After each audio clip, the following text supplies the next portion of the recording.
Je crois que les avocats sont les garants de l'état de droit en France et dans le monde. Et par conséquent, je pense qu'il faut souhaiter que les avocats sachent rester eux-mêmes des fervents défenseurs des libertés.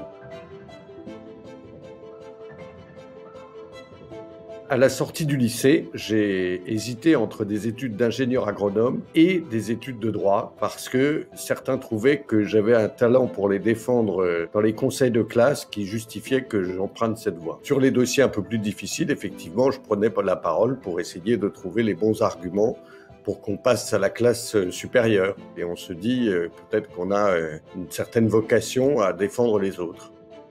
Quand j'ai emprunté la profession, je me suis dit, est-ce que je vais réussir à attirer des clients? Est-ce que ça va me permettre de nourrir une famille? Et puis, je suis arrivé chez Gilles Loiret-Poel et je m'étais donné 10 ans pour voir si c'était un métier qui m'était finalement destiné ou si, au contraire, ce serait difficilement compatible avec le souhait d'élever une famille. Je me souviens très bien, effectivement, de ma période de collaboration. Elle a duré presque 10 ans. Je me souviens aussi d'audiences très délicates parce que, effectivement, je me retrouvais confronté, comme on l'était souvent chez Gilles, face à des dossiers importants et que malgré tout, j'étais débutant. Le souci de convaincre les juges, c'est toujours, de toutes les manières, un challenge. Si on doit distinguer l'avocat d'affaires, finalement, c'est l'avocat qui s'adresse à des entreprises.